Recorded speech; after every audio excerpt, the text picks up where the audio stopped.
eu acho que a igreja não entendeu isso ainda, que Cristo vive nela. Então, quero ler uma coisinha aqui em João. Deixa eu já pôr o meu ajudador aqui. Em João, Jesus Cristo disse uma coisa muito importante. No capítulo de número 14, não é a palavra, só uma leitura. Versículo 23, Jesus Cristo diz, presta atenção, não precisa abrir, está escrito sim. Presta atenção. Respondeu-lhe Jesus, se alguém me ama, guardará a minha palavra. Meu Pai o amará. Viremos para ele e faremos nele morada. Então aquele que ama, guarda a palavra de Jesus. E meu Pai o amará. Aí ele fala assim, viremos para ele. Então para isso que já se cumpriu na nossa vida, nós que já amamos Jesus, guardamos a palavra, estamos na nova aliança. Ele já veio. O Espírito, ele já veio na pessoa do Espírito Santo. Viremos para ele e faremos nele morada. João disse assim na sua primeira carta, no capítulo 5, ele diz assim, maior é aquele que está em nós. Que não é que está fora, que está em nós é maior do que aquele que está no mundo. Então, pensa nisso. Eu acho que nós não estamos acreditando.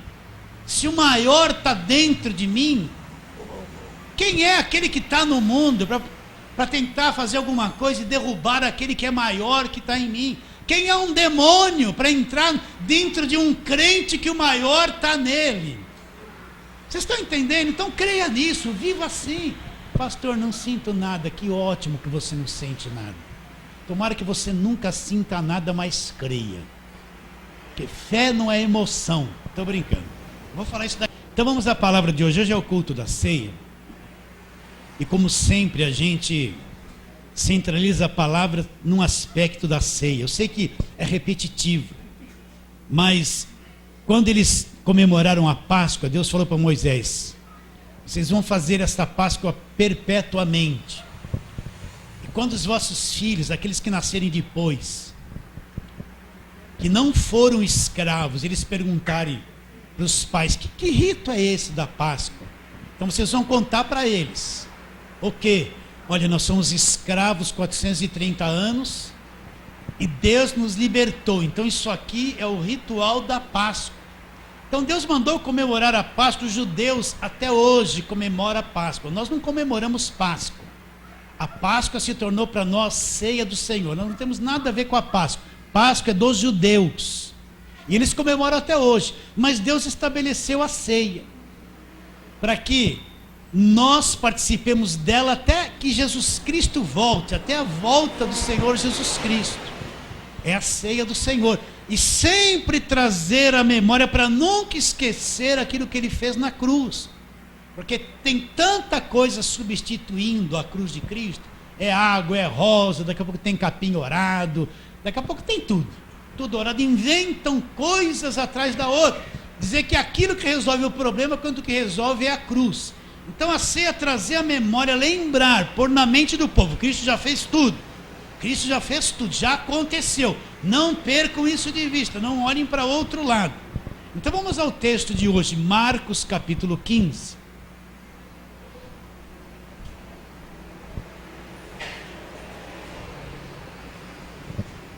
Marcos capítulo 15. Vamos ler versículos 37 a 39.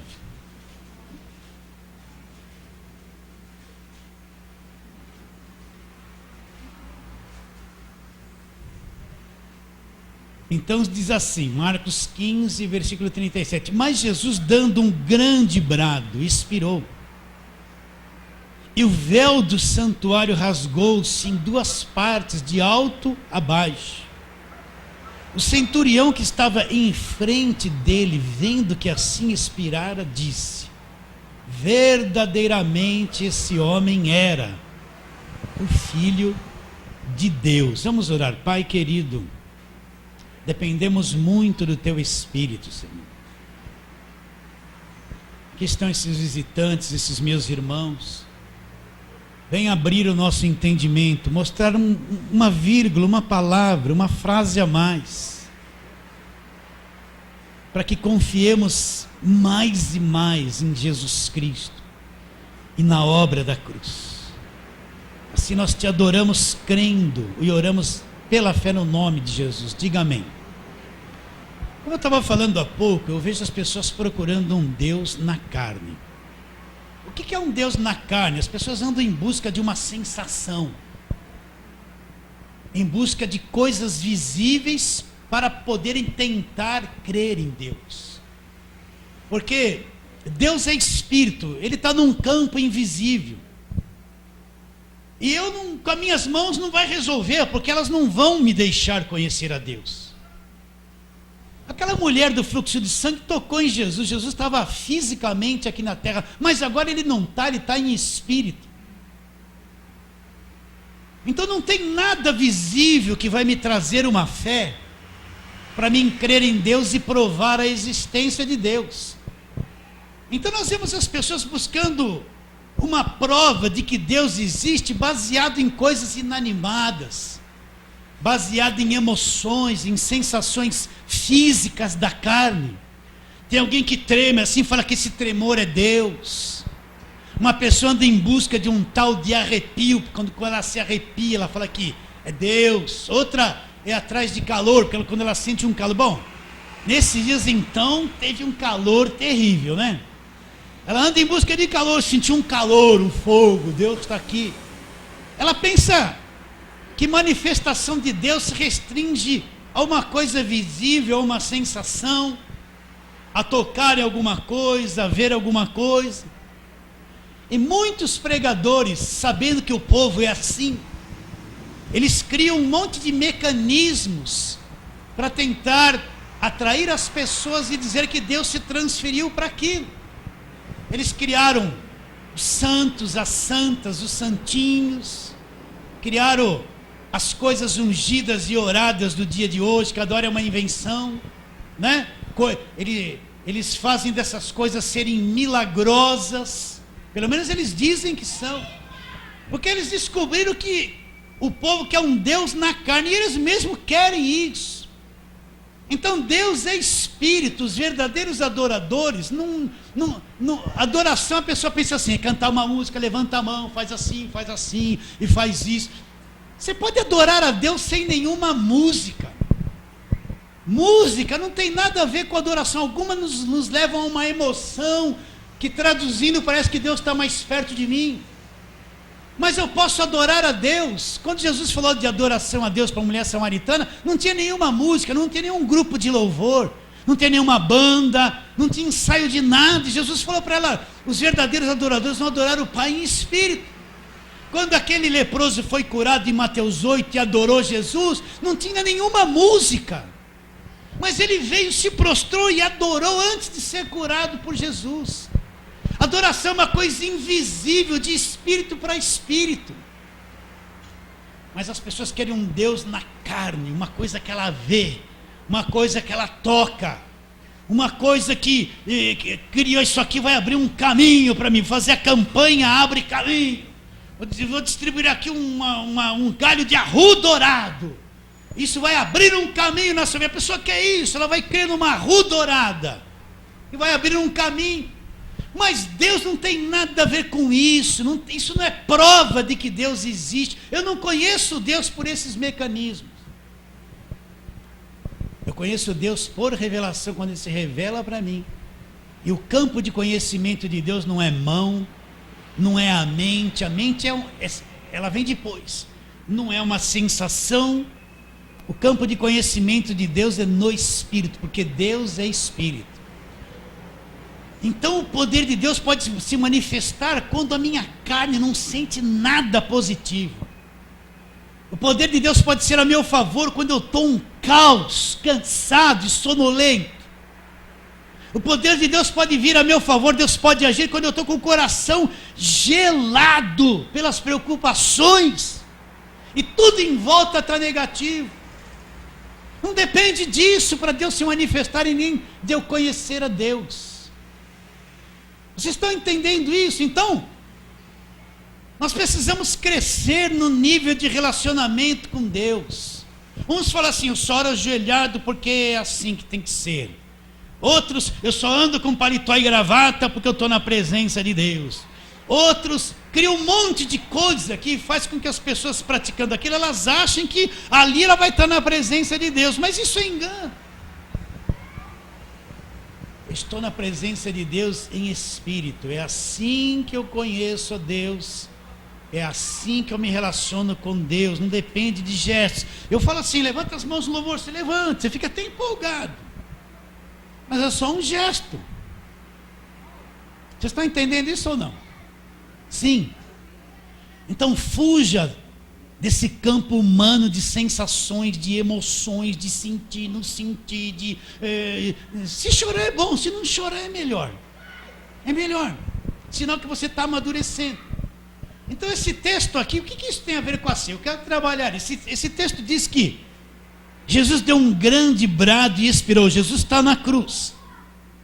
Ele gritou, né? Outra tradução, ele diz, lama sabachthani, quer dizer, Deus meu, por que me desamparaste? Eu já falei tudo isso para vocês. E quando Jesus morre na cruz, tem um centurião diante do véu. E esse véu rasga de alto a baixo. Então, o que é esse véu? Né? É isso que eu preciso entender. Nem a lei de Moisés construiu esse véu, mas a lei não pôde rasgar esse véu. Nenhum sacrifício do Velho Testamento pôde rasgar o véu. Nem os jejuns que eles fizeram pôde rasgar o véu. Nem aqueles milhões e milhares de animais sacrificados pôde rasgar o véu. Mas o véu só rasgou quando Jesus morreu, quando Jesus expirou. Então o que é esse véu? Você já tira de letra, e tanto que eu já preguei isso. Vamos ali para Hebreus. Hebreus 9. Hebreus 9. Vamos ler ali, para que você entenda. O que eu quero levar você?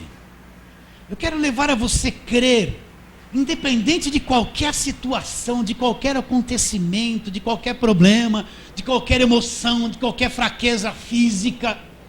Levar você a crer e permanecer na palavra sem ser alterado por qualquer coisa que aconteça na sua vida.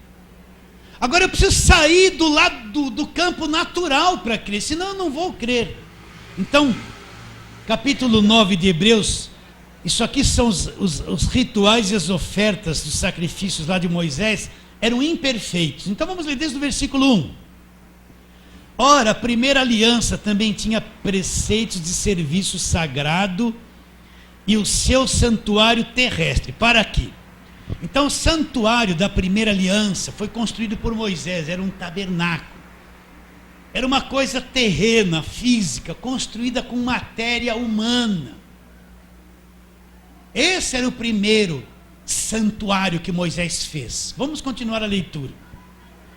Com efeito, foi preparado o tabernáculo, cuja parte anterior, onde estava o candeeiro, a mesa e a exposição dos pães, se chama Santo Lugar. Por trás do segundo véu se encontrava o tabernáculo que se chama Santos dos Santos. Então, existia uma parte chamada Santo Lugar. Era uma primeira sala onde os sacerdotes entravam. Eles tinham permissão para entrar ali constantemente. Mas tinha um véu diante deles muito grande e espesso. Atrás desse véu tinha uma outra sala chamada o quê? Santos dos Santos. Um lugar escondido, um lugar proibido, que eles não podiam entrar lá de qualquer jeito. Então continua a leitura. Ao qual pertencia um altar de ouro. Olha o que tinha lá dentro: um altar de ouro para o incenso, a arca da aliança totalmente coberta de ouro, na qual estava uma urna contendo maná, aquele maná que caiu, né? Contendo a vara de Araão, ou o bordão de Araão que floresceu. O que era esse bordão de Araão que floresceu? Chegou um tempo lá que os cabeças das tribos lá chegaram para Moisés e falaram assim: é o seguinte, nós estamos revoltados. Só Araão que foi chamado para prestar um serviço santo, nós também somos santos. Nós também somos bons. Nós queremos também exercer esse sacerdócio que Deus deu direto para Araão. Mas Deus que chamou Araão, que era irmão de Moisés, para prestar esse serviço. Deus não chamou nenhum outro, foi um chamado de Deus. Então o que Deus falou? Fala assim, Moisés vai para esse povo e fala assim: vocês cortem cada tribo uma vara, cortem toda e limpem a vara.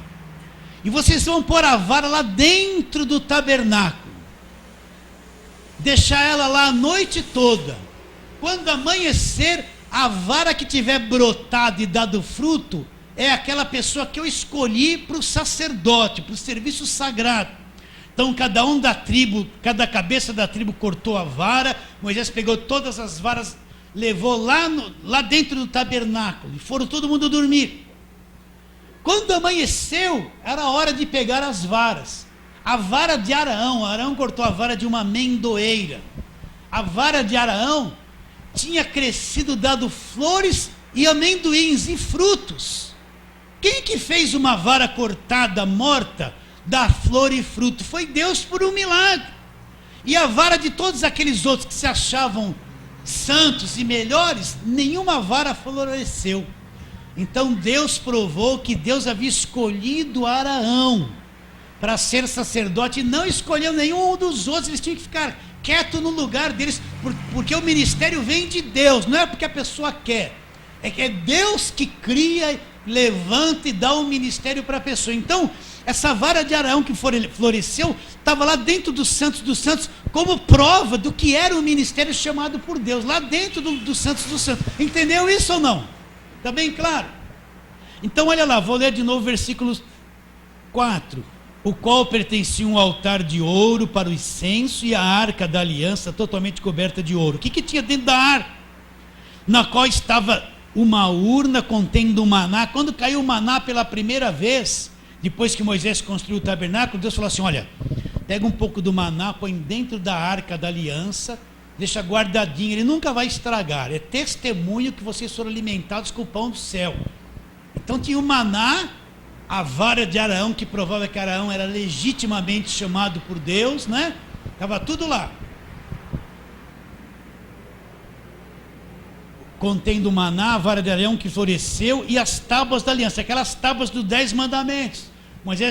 Deus mandou Moisés por dentro da arca também como testemunho. Então aquele era um lugar sagrado, era onde Deus estava, era onde Deus falava, era onde Deus morava, ali naquele lugar oculto chamado Santos dos Santos.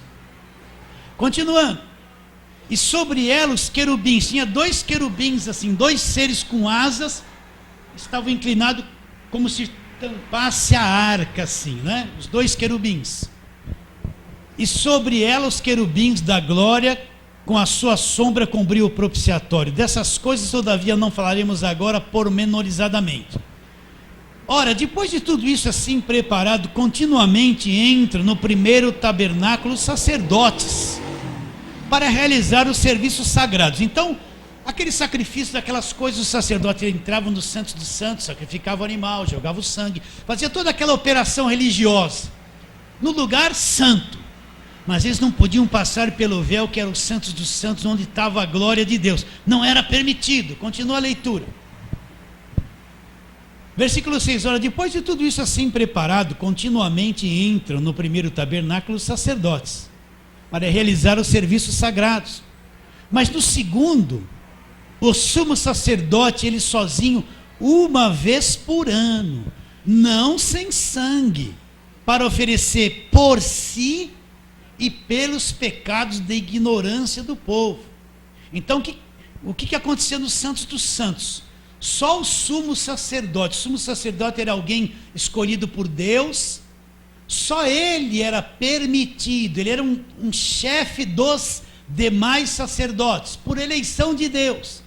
Então uma vez por ano, Deus permitia que ele entrasse naquele lugar trazendo o sangue dos animais por causa dos pecados, primeiro pelos pecados seus, porque ele era defeituoso, e depois pelos pecados da ignorância do povo. Entrasse lá uma vez por ano, aspergisse aquele sangue E durante um ano o pecado de toda aquela gente estava coberto. No ano seguinte ele faria a mesma coisa. Quem era autorizado a entrar naquele lugar onde estava a presença de Deus, onde estava a arca? Só o sumo sacerdote uma vez por ano. Os demais sacerdotes não era permitido, porque era um lugar sagrado. O povo então nem se falava, não podia nem entrar no santo lugar. Então qual a visão que eles tinham de Deus na velha aliança? Um Deus oculto num lugar misterioso, que só um homem entrava lá uma vez por ano.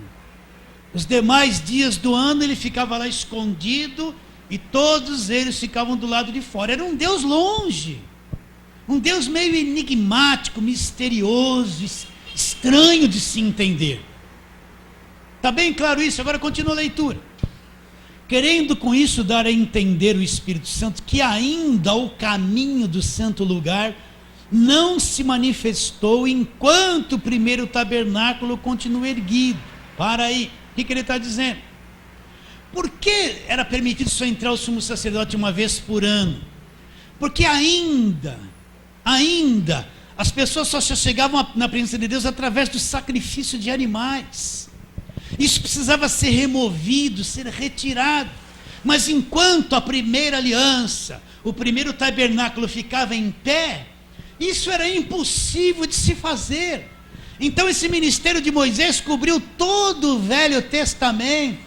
Nenhuma das pessoas comuns podia entrar lá na presença de Deus, não lhe era permitido.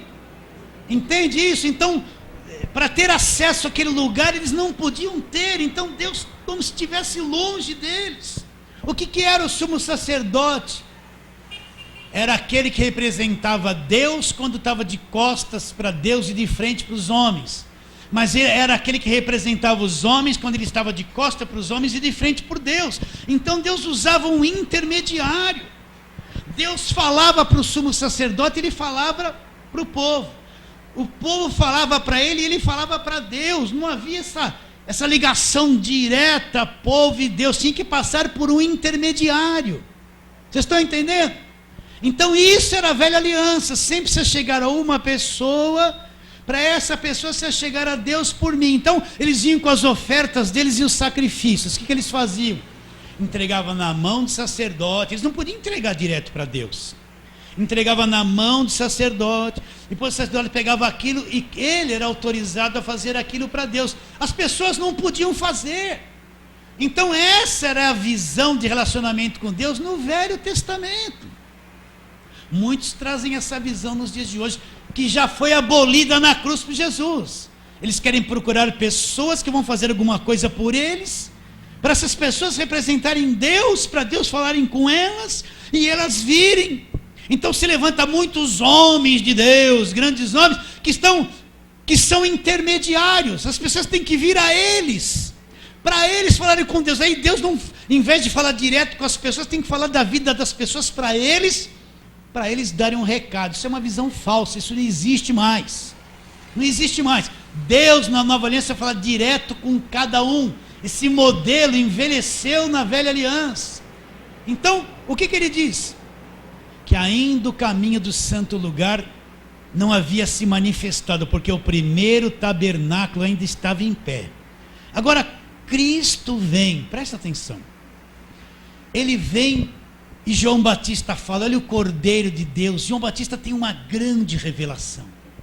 João Batista viu o fim da velha aliança, ele viu o fim do velho sacerdote, e ele foi o precursor da nova aliança. Quando ele viu Jesus vir para ser batizado, ele disse, olha aí vem o Cordeiro de Deus, que vai tirar o pecado do mundo, vai resolver o problema. Ele é o Cordeiro de Deus. Agora não mais precisar dos cordeiros do Velho Testamento, porque Cristo é o Cordeiro de Deus que vai tirar o pecado do mundo. Olha ele, né? Não sou digno de nem desatar as correias das suas sandálias. João Batista dizia, e tanto que ele teve revelação que Cristo era o Cordeiro de Deus. Então quando Cristo vem substituir todos os sacrifícios do Velho Testamento. Ele vem substituir o sacerdócio levítico. Ele vem substituir tudo aquilo que gerenciava a velha aliança. ele vem ser o último sacrifício da lei, ele veio cumprir. Ele veio ser o último sacrifício do Velho Testamento, acabaram-se os sacrifícios. Então, quando Cristo está na cruz, ele é o sacrifício perfeito, e ele bradou e morreu, e o véu do templo se rasgou de alto a baixo. O que isso quer dizer?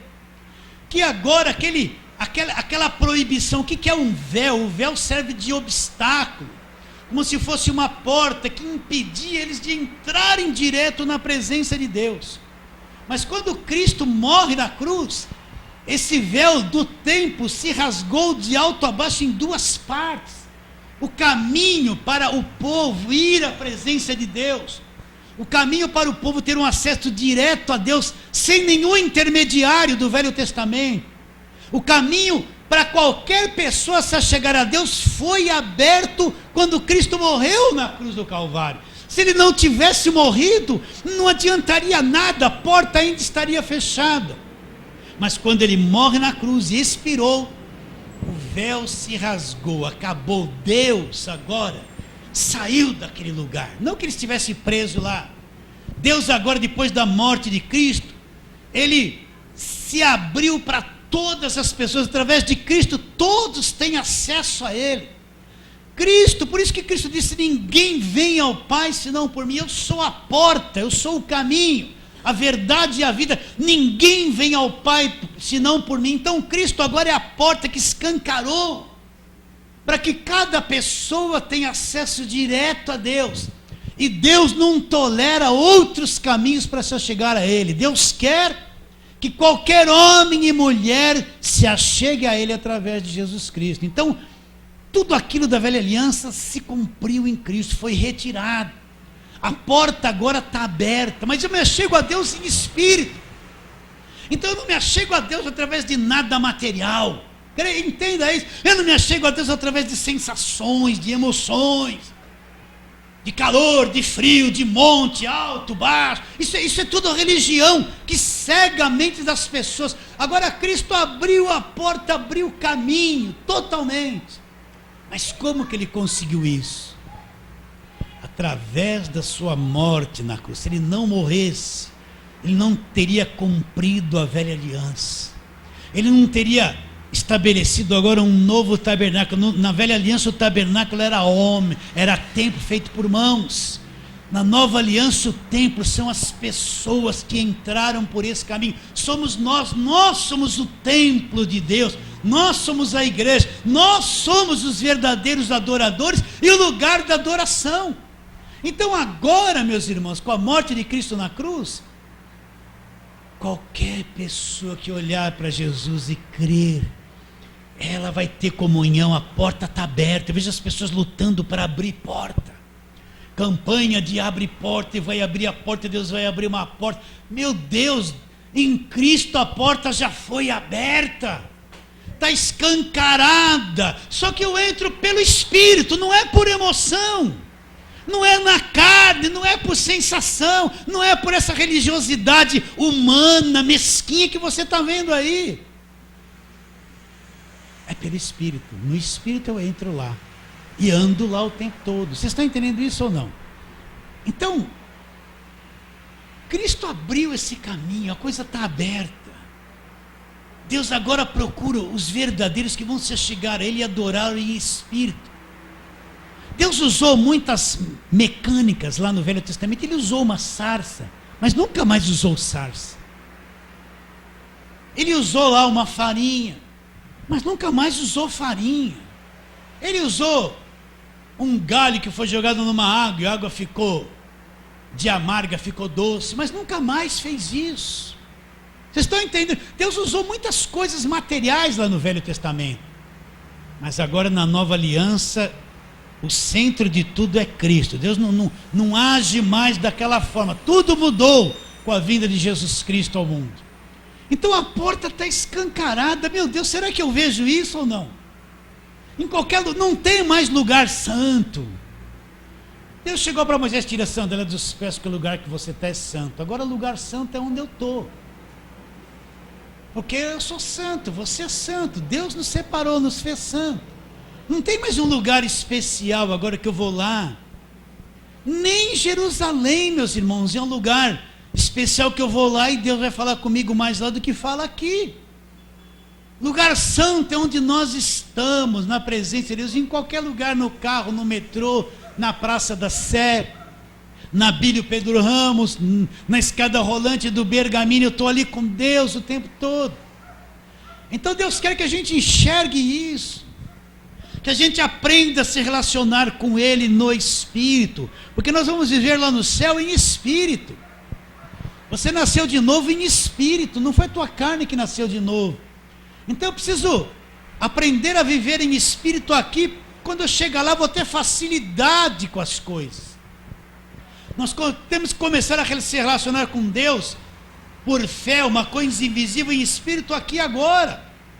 Então Cristo, Ele abriu o caminho, Ele disse o que? Está consumado. Entende isso ou não?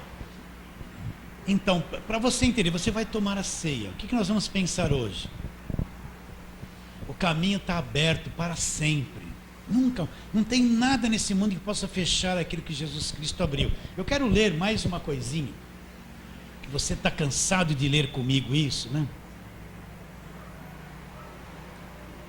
Mas você está em Hebreus, aí é o próximo capítulo, capítulo 10, versículo 19. Tendo, pois, irmãos, intrepidez para entrar nos santos dos santos. Ele mostra o quadro dos santos dos santos. Tendo, pois, irmãos, intrepidez para entrar nos santos dos santos pelo sangue de Jesus, pelo novo e vivo caminho que Ele nos consagrou pelo véu, isto é, pela sua carne. E tendo grande sacerdote sobre a casa de Deus, aproximemo-nos com sincero coração, em plena certeza de fé, tendo o coração purificado da má consciência e lavado o corpo com água pura. Então o que ele fala? Agora nós podemos entrar nos santos dos santos. Santos dos santos não existe mais, ele se encerrou, aquele tabernáculo não existe mais do Velho Testamento. Então ele fala isso figurativamente, que agora nós podemos entrar no lugar, no santos dos santos, com intrepidez, sem culpa, sem condenação, porque um novo e vivo caminho foi aberto. Qual foi o novo e vivo caminho? O sangue de Jesus abriu um novo e vivo caminho. E nós, na nova aliança, somos sacerdotes.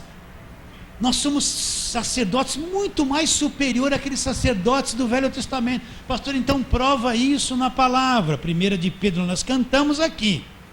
Nós cantamos hoje isso. 1 de Pedro, capítulo 2. Versículo 9, que você já leu e aprendeu. Vós, porém, sois, olha lá, uma raça eleita, um sacerdócio real. 1 de Pedro 2,9, vou ler de novo. Vós, porém, sois uma raça eleita, um sacerdócio real, uma nação santa, um povo de propriedade exclusiva de Deus. Para quê? Para proclamardes as virtudes daquele que já nos chamou das trevas para a luz. Então nós já fomos chamados das trevas, tirados das trevas para a luz. Nós somos sacerdotes. Você acredita nisso ou não? Então nós temos um acesso aos santos dos santos, que é a presença de Deus, com intrepidez, sem culpa, sem condenação, e não precisamos levar sangue, porque o sangue do Senhor Jesus já nos lavou de todo o pecado, nos justificou, e o sangue de Jesus tem valor eterno, não tem data de validade. Então nós não precisamos de nada disso, é só crer, é só crer. Foge dessas coisas que apresentam para você dizendo: oh, Deus está ali, isso aqui é sagrado, isso é santo, isso vai te libertar, isso tira o mal da tua casa, olha, bebe essa água aí. Quando você vai saindo da televisão, bebamos da água agora. O espírita é que energiza a água. Você acredita nisso? Um padre, quando eu era pequeno, tinha aquela reza das 6 horas. Olha, eu estou com 56 anos, gente. Isso aí faz mais de 50. E vinha aquela tom-dom, tocava aquele sino. E nós éramos tudo católicos. Aí lá, aquela música, aquele coral de paz, né? Aí depois vinha aquela reza, você já sabe do quê? Aí fala assim: põe o copo com água. Aí alguns crentes começaram a ver isso e vão pôr o copo com água. Foge disso. Eu tenho acesso direto a Deus. Eu sou um sacerdote da nova aliança, eu entro direto nos Santos dos Santos. Jesus morreu, abriu esse caminho para mim. E agora tudo isso aí é um montão de feitiçariazinha que entrou na igreja. E as pessoas gostam disso. Fuja dessas coisas. Não precisa pôr a mão na televisão. Maior é aquele que está em você. Tá ou não tá, meu Deus? Então por que eu vou pôr a mão na televisão? Eu fico revoltado com essas coisas.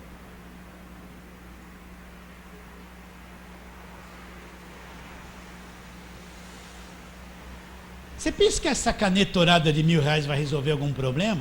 Se não tiver saldo na tua conta, você pode dar um cheque de 1.000 lá e assinar pela fé.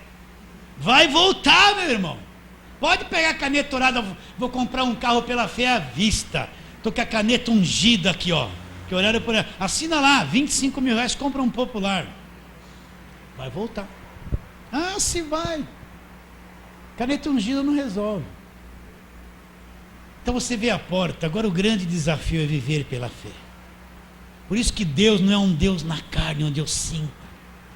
A palavra de Deus não é uma coisa que nem esse suco de uva que você vai beber, nem como essa planta que eu pego nela.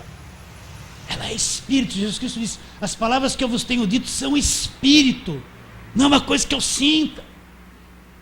Por isso a gente tem que fugir de tentar trazer Deus num âmbito humano, porque ele já veio na pessoa de Jesus Cristo como homem no nível humano. Já veio, eu já criei nisso. Agora ele não está mais assim. Agora o grande desafio é esse. Deus está comigo o tempo todo, não desgruda de mim. Onde eu estou, Ele está comigo. Aconteça o que acontecer, até que eu não gosto do que aconteceu. Eu fiquei doente, Deus está comigo. Perdi emprego, Deus está comigo, a palavra não falha. Eu estou sem dinheiro, Deus está comigo. É crer em toda situação que isso é verdade. Isso é viver pela fé. Agora essa fé humana é isso. Eu quero ter fé para ter um carro, eu quero ter fé para mudar de roupa, eu quero ter fé para trocar de casa, eu quero ter fé para... Essa fé humana é uma fé que só quer coisas. Isso não é a fé bíblica. Não é a fé que vem de Deus. É a fé produzida pelo falso evangelho. O indivíduo corre atrás de coisas o tempo todo. E corre atrás de coisas materiais. Quando eu tenho a verdadeira fé, Deus acrescenta o que eu preciso. Ele acrescenta se eu viver correndo atrás. Acredita ou não?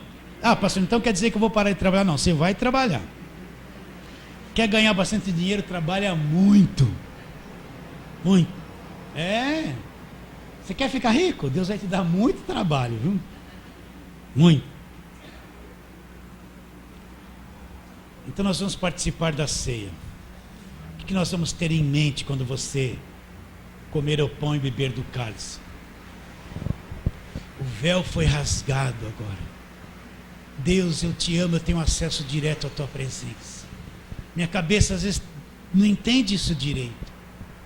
Às vezes a minha carne, Senhor, ela quer uma sensação, ela quer me trair, ela quer trair a minha fé. Me perdoa. Mas eu sei que a porta está aberta. Eu nunca vou fazer uma campanha de abrir portas. Quando o pregador vier, hoje Deus vai abrir a porta. Eu falei, olha, só se for para você, porque para mim já abriu há muito tempo. Jesus é a porta aberta para mim. Já abriu há muito tempo, né? Quando vier aquela profeta, isca, né? Eis que te digo, né? Deus vai abrir uma grande porta. Olha para a galera e fala assim, olha, só se for para você, porque você está cega ainda. Já abriu a porta para mim. Jesus já é a porta aberta. Aquele que entrar por mim entrará, sairá e encontrará pastagens. Ele já é a porta aberta. Esse é o grande desafio da fé. Sabe o que é o grande desafio da fé? É você crer na verdade. Ainda que o mundo esteja fazendo tudo ao contrário, é você crer na verdade. Esse é o grande desafio do crente. E não se entortar para aquilo que é enganoso, ficar na palavra de Deus. Amém? Então vamos, quero chamar os oficiais, vamos participar da ceia.